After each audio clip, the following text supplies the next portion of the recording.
Good afternoon, everyone. Thank you so much for attending this breakout session titled The Business of Nonprofit. I'm Nadia Avendaño here in Hispanic Studies. I'm an Associate Professor of Hispanic Studies and Latin American and Caribbean Studies. So thank you so much for coming.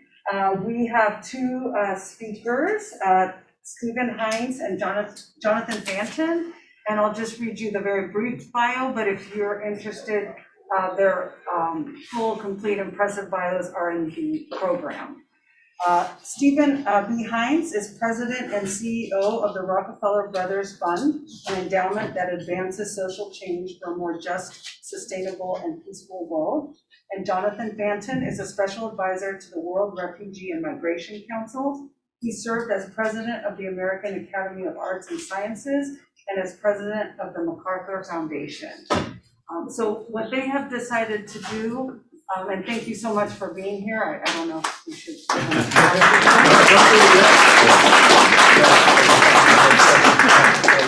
This absolves you now from having to do that at the end, so it might have been a wise choice. But which is which? Yeah. Sorry, I'm Heintz and he's Fanton. There are several more people that want to come home. I can stand too. There's no more chairs. I can give up mine. There's a chair back here. We're happy to stand. We decided to start this song over. I can do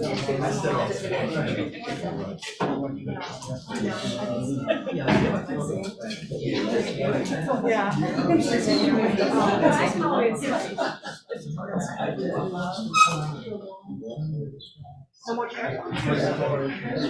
There's an extra chair back there as well. Oh, there's one right there. We'll hold on to this one.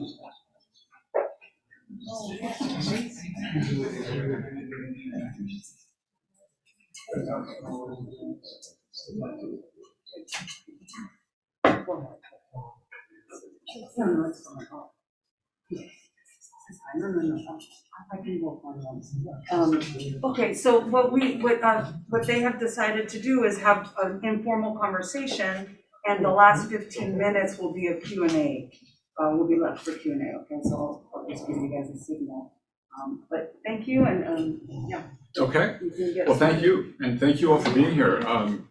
When we were having a conversation about planning this session, I was very skeptical that anybody was going to be interested. So I have to say, I'm thrilled that you're all here. So thank you very much.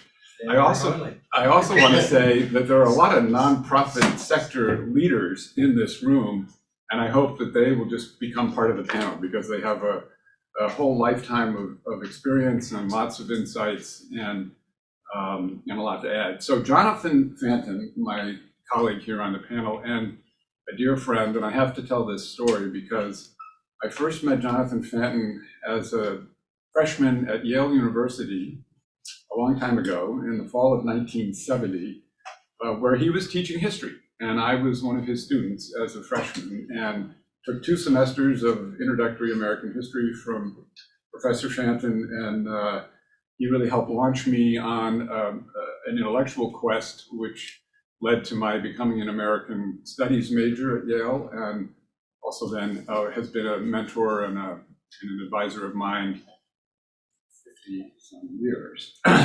So that's hard to believe. And being back on the campus, you said to yourself, can it really be 50 years ago? So here's what we thought we might do. I have to say, the student of whom I'm most proud. Well, you don't have to say that, but thank you. And we have collaborated on lots of things over those decades. And one of them is that we are both really quite passionate about the importance of the nonprofit sector. And we want to start with that. But here's how we thought we might structure this. We might start with just kind of coming to grips with what is the nonprofit sector? What do we mean by the nonprofit sector? How big is it? How diverse is it? What does it actually do? What does it contribute to society? And then we thought, because we're here at the Mroz Global Institute Inaugural Convening, we might actually focus a little bit on EWI as a bit of a case study.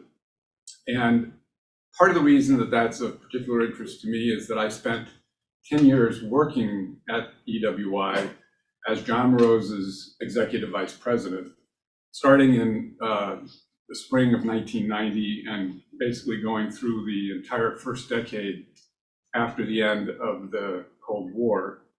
I was based in Prague, running the European headquarters, the Institute's European headquarters. John was based in an airplane mostly, but his office address was in New York at the world headquarters of the Institute, and it was an extraordinary experience. And the Institute's story is a great example of why the nonprofit sector is so valuable.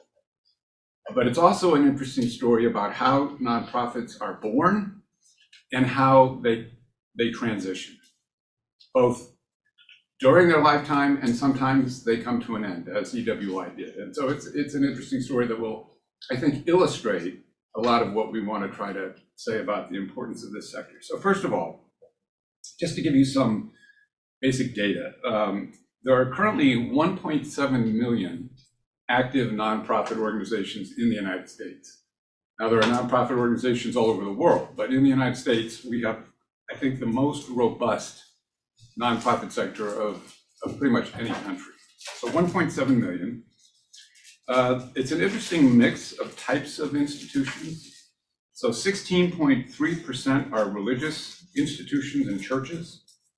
13.5% are schools and educational institutions. 9.5% are foundations and grant-making organizations like the MacArthur Foundation, where Jonathan was president, and like the Rockefeller Brothers Fund, where I serve. 6.8% are in the arts, culture, and humanities, and that also includes research organizations and think tanks. So that's the segment where the East-West Institute would be located. 10% of the American workforce work in nonprofit organizations, so it's also an important part of our economy. It is the largest sector behind retail and manufacturing. So people just don't realize, just from an economic point alone, how important the nonprofit sector really is. And 25% of Americans are volunteers, and many of them volunteer, of course, in nonprofit organizations. So this leads to, I think, one of the other really important dimensions of the nonprofit sector. Alexis de Tocqueville, visiting the United States in the 1830s, wrote his famous work about democracy in America. And the thing that he said that was so distinctive about America was the fact that this is a society where citizens self-organize to contribute to the common good. And if you think about it, let's take the example of Benjamin Franklin. Even before the Revolutionary War, Benjamin Franklin we might think of as the original American social entrepreneur. This Philadelphia printer established a library, a volunteer fire department, a hospital, and the first voluntary militia in America. All nonprofit organizations, all supported through volunteer activity, all supported through the charitable donations of citizens who wanted to be part of the common good. And this tradition is just embedded in the American way of life, in our values, in our democracy. And without it, without a vibrant nonprofit sector, our democracy simply wouldn't function. It would not be a truly democratic society, because there is great power embedded in the institutions of the state, on the one hand, and there is enormous power embedded in the institutions of the private sector. And it's the space in between where citizens have the opportunity to engage with each other, to invent new organizations to meet needs, or simply to do things that are enriching, like the arts and culture. That we create this balance in democracy between these two heavyweight sectors of the for-profit and governmental sectors. And another very important distinguishing feature, in my view, is that in the nonprofit sector, nonprofits can take risks that the other two sectors can't take. This is a sector where there can be experimentation, innovation, new ideas tested out. In the private sector, risk is limited because of the profit imperative. In the government sector, risk is limited because of politics. In the nonprofit sector, people can try things. And the things that they learn by experimentation then can go on to influence public policy on the one hand, or corporate behavior on the other. So this sector is not just something nice to have because it provides a symphony for the community or a charity for homeless people. This is a sector that is essential to have in a vibrant democracy. So that's the first point I want to make. And Jonathan, I wonder if you would add a perspective from the nonprofit organizations that you've seen operating in this country, and then we're going to get to the international dimension of how you think the nonprofit sector supports the quality of our democracy. Well, I think you said it very well. Benjamin Franklin, I would have added that he started the American Philosophical Society, and John Adams, then a few years later, started the American Academy of Arts and Sciences, where I spent some time, and Stephen is now an officer. Both really predicated on the notion that you needed an entity, a not-for-profit entity, to bring the leadership, not just academics, but people in business and foundations and politics together, and military. So American Academy, Thomas Jefferson, George Washington, John Adams, all were early members. And these academies were not just honorary societies, but they, especially the American Academy in Boston, was there to do research on important issues and to have convenings of people, not just in the fraternity, so to speak, but more broadly, to talk about public issues. Predicated on the notion that we make much better policy if we have good information and sensible recommendations. And I'm very proud that Stephen chaired the commission I put together on the how to strengthen American democracy, and to put out a report, you may talk about it later, called Our Common Purpose, with very specific recommendations about how to strengthen American democracy. And the whole notion of supporting, whether they be universities or the academy or think tanks like Stimson or Brookings, that are dedicated to getting good information, both to policymakers, but also to the general public, is an important part of the nonprofit sector. And while we'll talk about EWI in a moment, I do want to say that the not-for-profit sector also is not just helping strengthen American democracy, but it's also a bridge to other countries and cultures. And at MacArthur, we had a very robust program working in 68 countries, and much of which was supporting international NGOs to work abroad, but also then really supporting the development of the not-for-profit sector in countries like Russia, Nigeria, Mexico, places where we had offices.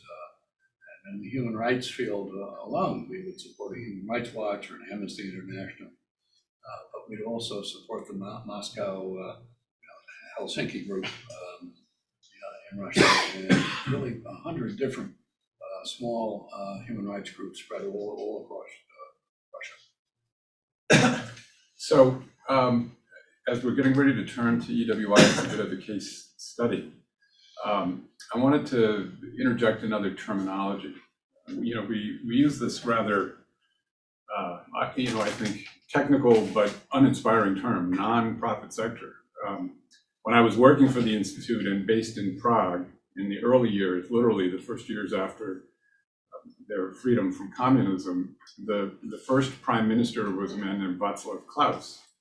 And he was a free marketeer of the Milton Friedman school taken to extreme.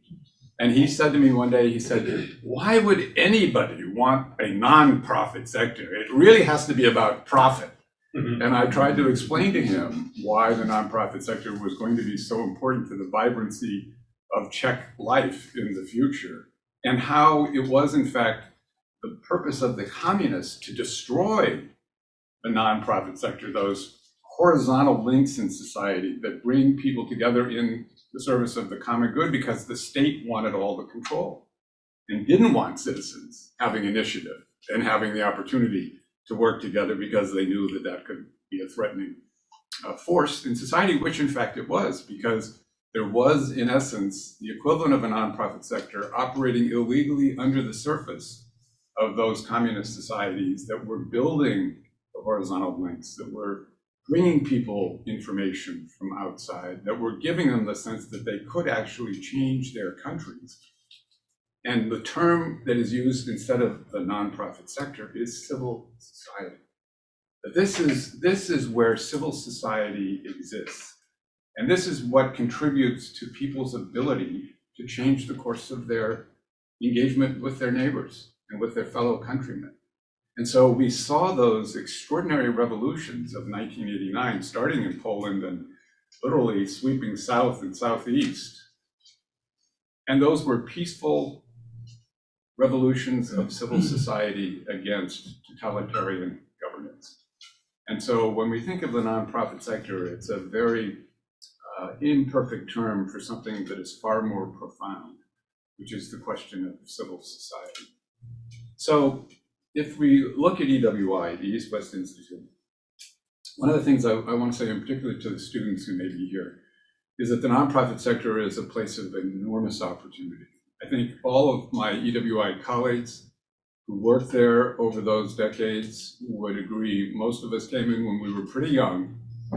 We were given enormous responsibility that we were not equipped for. We worked very, very hard, and we learned an enormous amount, and we all feel proud of what we were able to accomplish. And it was because it was a nonprofit organization that was willing to take risks. It was willing to take risks on us as individuals. It was willing to take risks in the work that it was doing. And it was changing the world as a result. And it certainly changed our lives, those of us who had the privilege of being part of it. And so I just want to say personally, having spent 10 years working in the Institute and then probably close to another 10 years on the board of directors of the Institute, that I'm so proud of the fact that this Institute exists at this college. I think this is an extraordinary partnership. And it is very exciting to be here, to be part of it, and to see the launch of it. And I think this is a wonderful story about legacy. So this turns us to what we want to finish before we open up to questions. So if we look at EWI as a case study, how did it start and how did it finish? And what happened in between? Very quickly, because it's a complicated story, but the origin story is a great one. So John Mroz, after whom this Global Institute is now named, actually had his training in conflict resolution in the Middle East. So after he got his PhD, he was doing work to bring Israelis and Palestinians together to try to build bridges. And among other things, he was also introducing very influential American Jewish leaders to Palestinian leaders, taking them on missions to the Middle East, going to Ramallah and Palestine, going to Tel Aviv and Jerusalem, and trying to build dialogue and bridges. And at the end of one of these trips, he was with a wonderful and very, very successful Jewish American businessman named Ira Wallach. And the story goes that they were sitting in an Italian restaurant in Amman, Jordan, drinking Heineken beer. And Ira, who was then probably in his 80s, and John was then probably in his late 30s, I returned to him toward the end of this dinner and said, John, you've really impressed me over all these things that we've done together. And let me ask you a question. If you could do anything without any regard for money to make this world a better place, what would you do? And John, never being at a loss to answer a question like that, said, I would create an institute to try to help end the Cold War between the Soviet Union and the West. And so Ira then said, okay, so what does that actually mean? Ira was a very practical man. I got to know him quite well myself. And John, sketched this out. And at the end of dinner, Ira said to him, well, come see me in New York. I'm prepared to give you $1 million a year if you will do what you just said for 3 years. And so John and Ira started the Institute, literally, out of a conversation over dinner. to try to do something to bring an end to this terrible Cold War conflict. And from there, the Institute built. They started bringing others in. They had a vision. They hired a few people with the generous gifts that Mr. Wallach was making. They started the work. They started building bridges behind the Iron Curtain slowly, step by step. And they did some extraordinary work during the years before the collapse of the Warsaw Pact and the Soviet Union, with NATO and the Warsaw Pact meetings that had never happened among military officers of the two military blocs that were happening off the radar, meetings of scholars, meetings of people from the foreign ministries, and beginning to build networks in these countries of people who were thinking differently and not able to talk about it very much. And so that's how the Institute got started. When the Cold War came to an end, the Institute debated going out of business. Our mission was to help end the Cold War. Cold War is over. Maybe we should, claim our part of the victory and go home. And John said, no, what we need to do is reinvent the Institute. The world has changed, but there are new needs.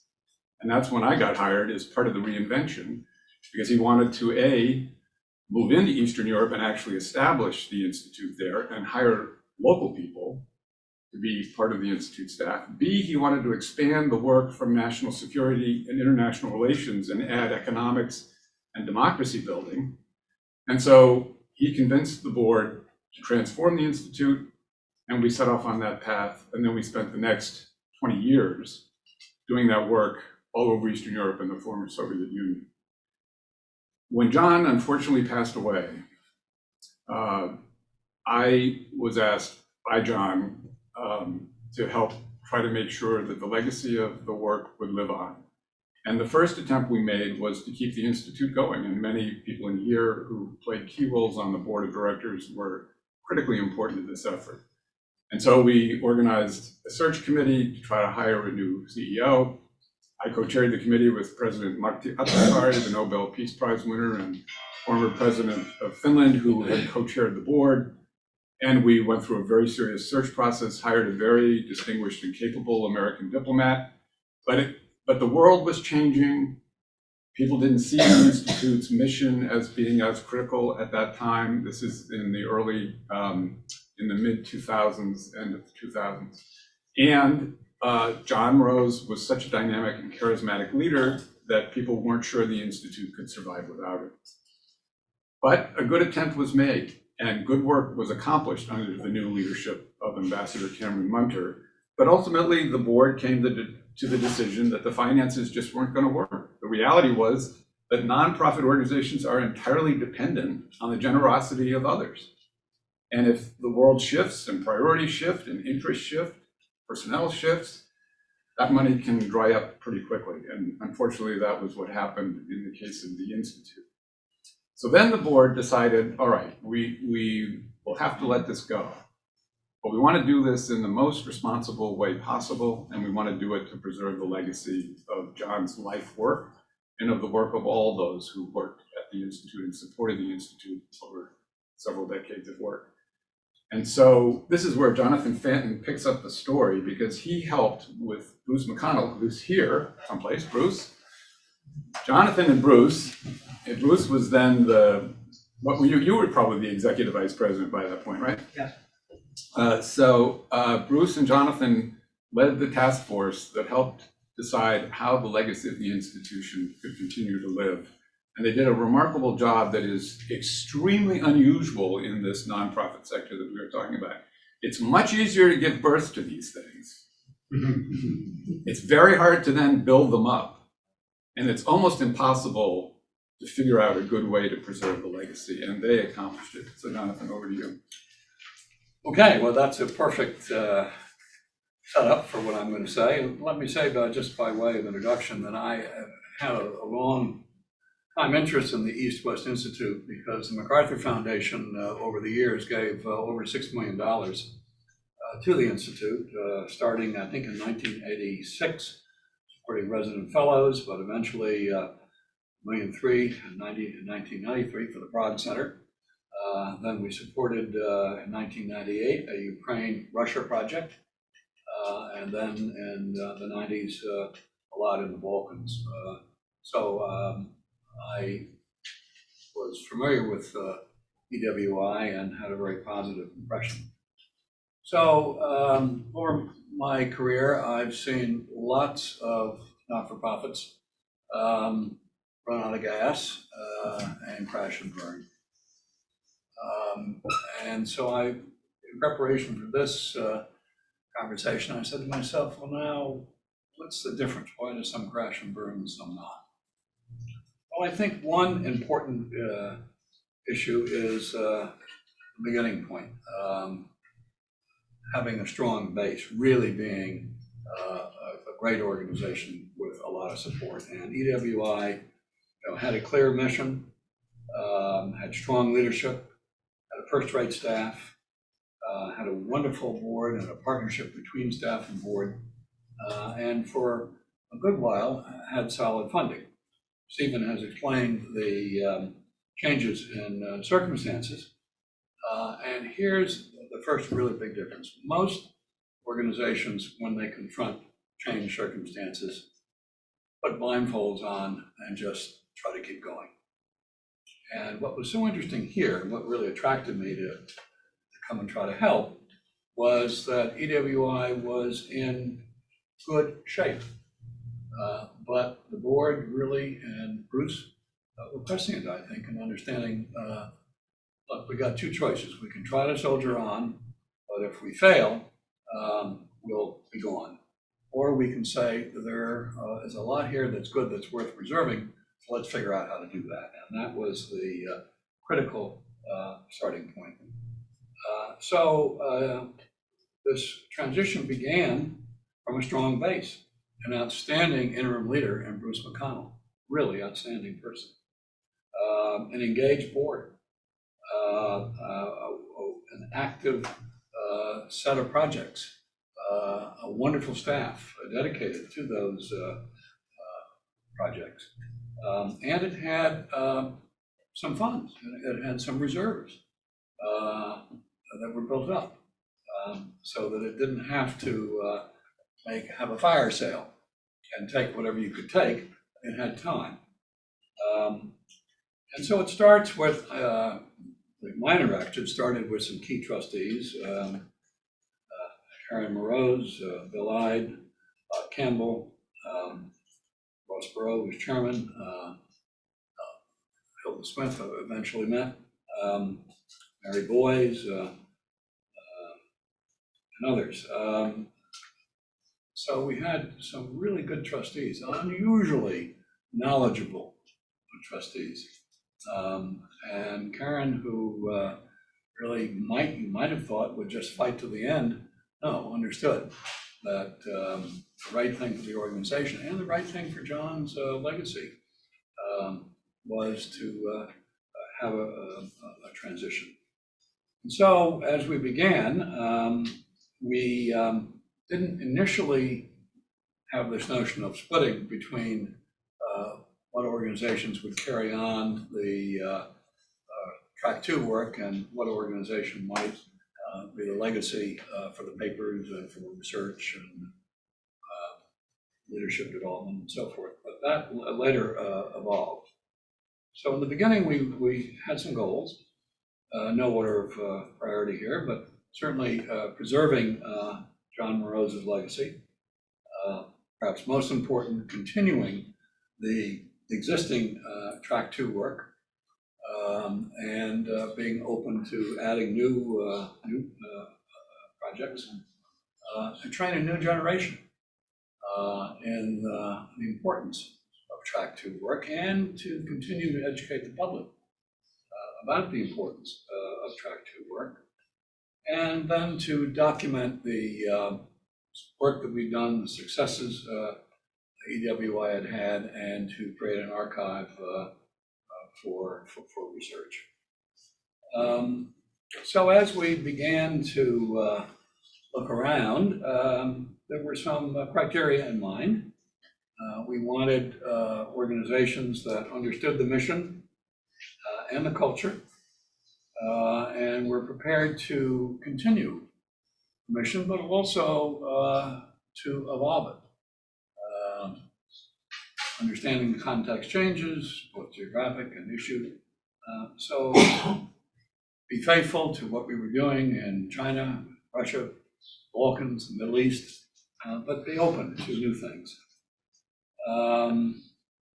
We were looking for organizations with strong leadership, where there would be board support for taking on EWI.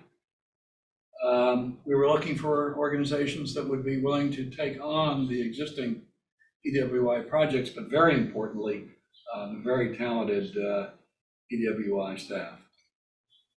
Also organizations that might be willing to have EWI board members represented either in advisory council or on a board. And organizations that had financial stability and would be prepared to invest in keeping EWI strong.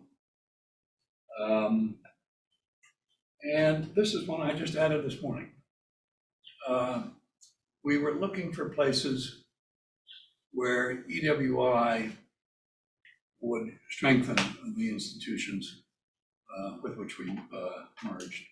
This was not simply a charity, somebody coming and rescuing us, but we had something to offer.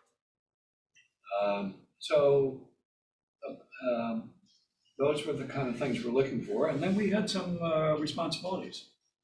And here Bruce was outstanding, but also with the help of people like Mary Boyce.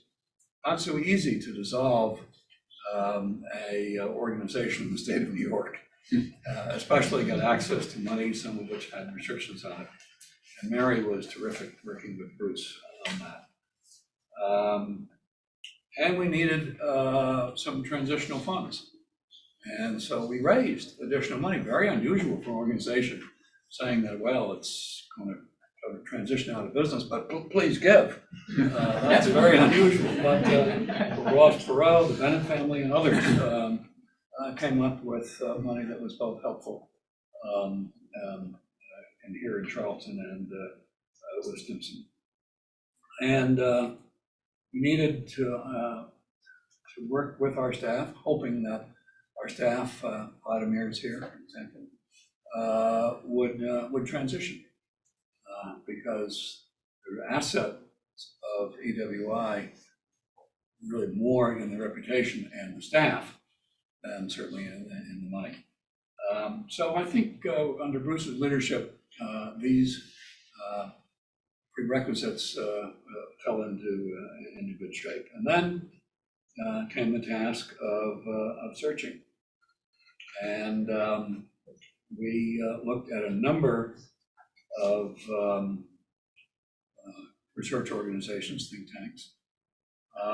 And the one we settled on for most of the programs was the Stimson Center, which has Russia and MENA and the Sanya military dialogue with China. But then the Bush China Foundation, David Firestein, took over the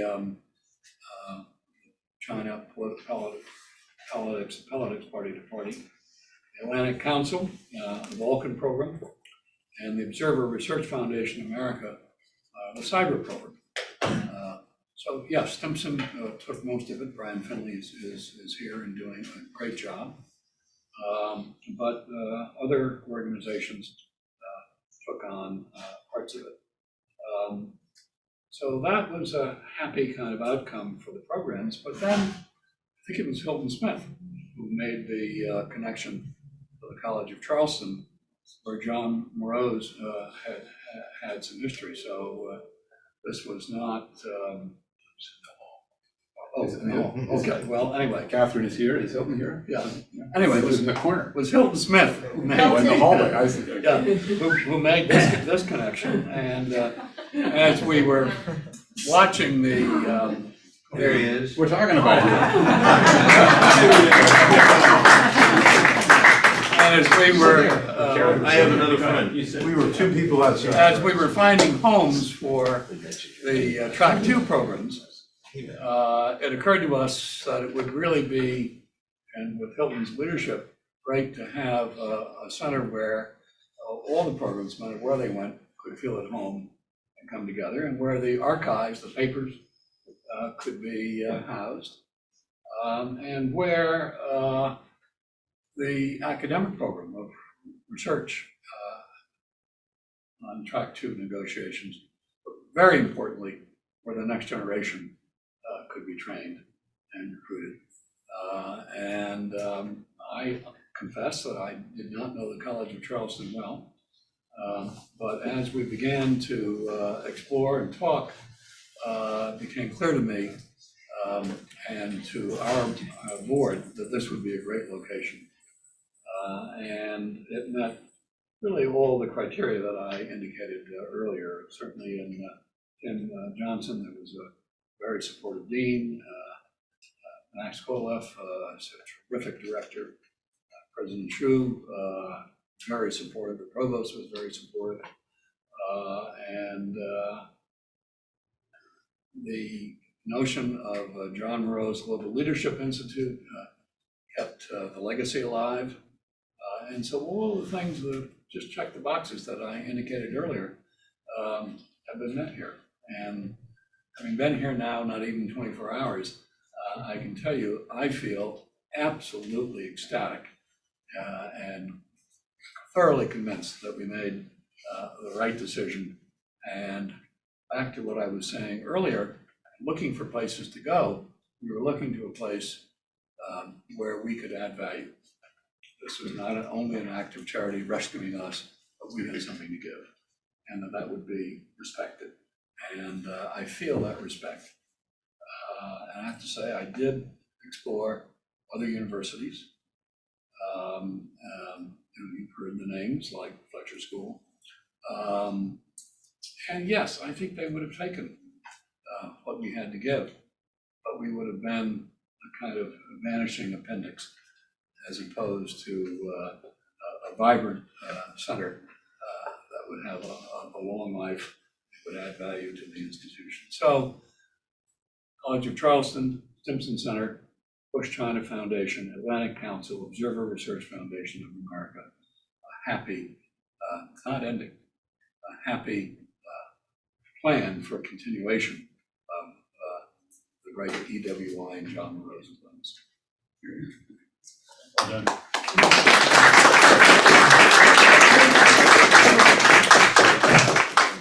Thank you. If we could open it up to questions Absolutely, now. please. Wayne. Okay, so I had the distinct pleasure and privilege to work at the Reinvention Institute for 7-8 years. Thank you, Karen, Stephen, thank you. Stephen, any questions? I know you took a lot of experience and expertise with you. You didn't talk about demos. No, that's something you should mention. But what was the one main thing that you took a hold of, that you learned from John, and it made you so successful? 22 years in RBF? Yeah. Well, thank you, Wayne. It's a great question, and it's a very long answer, so I'm not going to give you the full answer because, as I said to John many times, and I've said it in public, I said it at his memorial service, I would not have been able to do the things I've done in all the years since if I had not worked with the East West Institute. Because I learned so much about the nonprofit sector and about the challenges of managing a nonprofit organization, about the ability to take risks and trying to increase my own appetite for risk, and how to find the right talent to carry, the programs into real impact, because that's the real challenge, is how do you have impact? But I'll give you one very concrete example. I had never heard of Track 2 dialogue when I joined the East West Institute, but I sure learned a lot about it very quickly. And then, all those years later, when I became president of the Rockefeller Brothers Fund, I started as president in February of 2001. In September of 2001, we had 9/11. Everybody was thinking about what does this mean and how should we think differently? What do we need to do differently? And we were going through the same assessment at the foundation. And I noticed that in the international sphere, everybody was focused on the Sunni Arab world, because of course that's where the terrorists were from. And everybody was thinking, all right, we have to work on this problem. And I kept looking at the map the way John would do. John loved maps. He used to carry them around with him. This was before you could get them on your phones, of course. And I started looking at the map and I said, you know what, everybody's focused on the Sunni world, but nobody's thinking about what does this mean for the Shia world and for the Islamic Republic of Iran, a place where the United States has not had diplomatic relations since 1979 in the Islamic Revolution. And so over the course of a year, starting in December of 2001 and until December of 2002, I worked to build a track 2 process between senior Americans and senior Iranians that still exists in a different form today and that contributed significantly to the nuclear agreement that was achieved between the United States and the Europeans on the Security Council, the Russian, the Chinese, and the Iranians to contain Iran's nuclear program, known as the Joint Comprehensive Plan of Action, which President Trump unfortunately pulled the Americans out of, and which the Biden administration is literally today still trying to renegotiate the revival of that agreement. But it was because I had worked at EWI, because I learned from the master of Track 2 what Track 2 could do, how it took guts, it takes risk, it takes patience, it takes listening with real empathy. Even when you go to a meeting after meeting after meeting and you're being told the same grievances about how America has mistreated Iran for all these years, and you keep hearing it over and over and over again. And of course, we have our own grievances, so we would have to articulate those over and over and over again. And slowly, people get exhausted by doing that, and they start actually having conversations about their families and their kids, and trust begins to emerge slowly. And once you begin, you can move at the speed of trust, and then you can get to the substance and actually make a difference. And so that's a very concrete example. I never would have known how to do that. Thank you both so much. It's always a pleasure to hear both of you speak. I wonder, it strikes me listening to you talk about the transition, especially, transition of BWI, if there's not another aspect of BWI's legacy, which is exactly this process of transition that you described so well, Jonathan. And I wonder if there's a way to kind of capture this process of big picture, pragmatic thinking about the way to transition nonprofits once the world has sort of changed around them. There's a way to capture that and establish it as best practice for other nonprofits, sort of another dimension of BWI's legacy. I think it's a good question, and I think it probably would be good to write up a story. A case study. Yeah, a case study. Yeah. Now, Bruce, have we thought about that? Well, we would like to write it up. Brian Simpson is willing to provide some assistance to write that up. We just need to raise another 25K, so we're right now. So that's all. This is the reality of the nonprofit sector, real time. Exactly right. Yeah, but I think it'd be a great case study, as John said. And but the difference was, right? So when I became the so-called liquidation CEO, right, I had a tough problem, which was not to spend about $7 million badly, right? So not every, that's the advantage we had. In addition to our reputation, the awesome staff, and everything like that. So we were able to fund the establishment of the Mroz Institute and to help some of the nonprofits that the programs went to get going and get runway, and they're all taking off. I mean, Brian, you can speak to that just at Simpson. Yeah, no, I'm happy to. I mean, the transition has been interesting and seamless for us, at least. And we've taken on 4 of the different programs: South Asia, China, part of the China program, the Middle East, and of course the Russian program.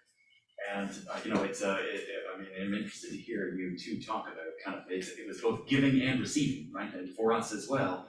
And that we a little bit learned when we had done Track 2, I think at Simpson for many, many years.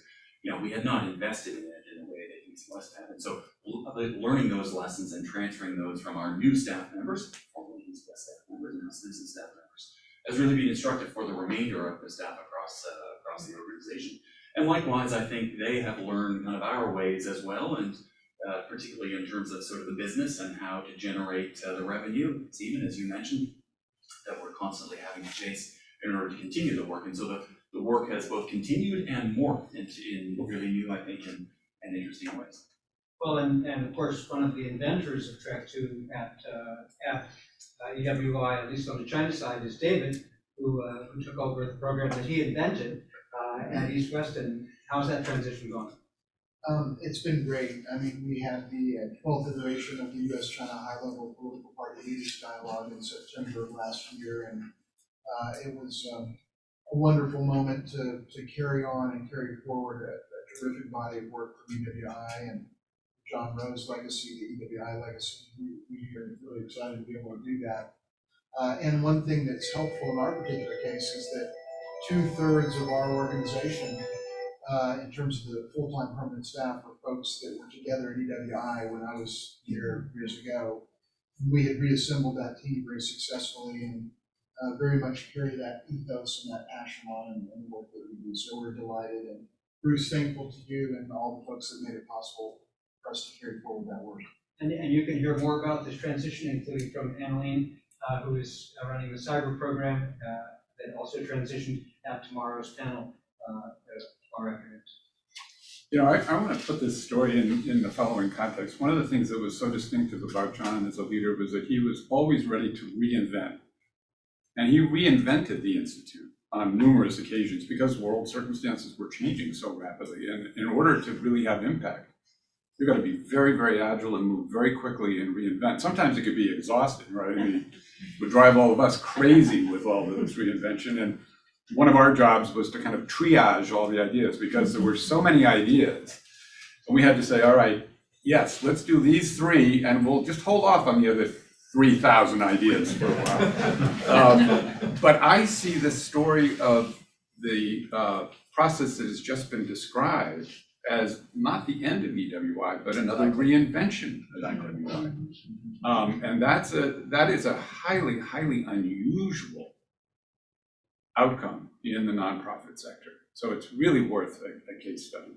And it's really worth teaching in places that actually focus on the nonprofit. Yes, Vladimir. Well, Steve, you mentioned the financial reasons behind, is a major factor behind the decision to transform the business.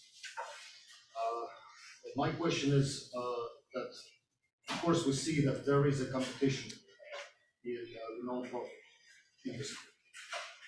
And as the world evolves to a new type of multipolar, bipolar, tripolar confrontation, one of the major principles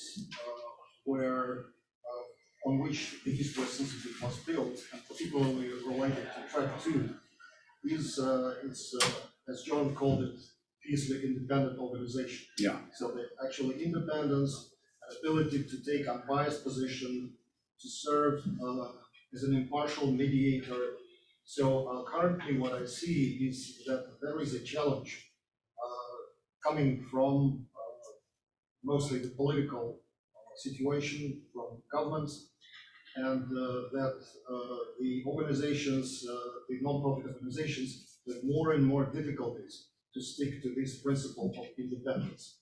So what could you say, how significant this challenge, this problem was an issue, and what's going to happen with those organizations, think tanks, nonprofits who are pursuing non-ideological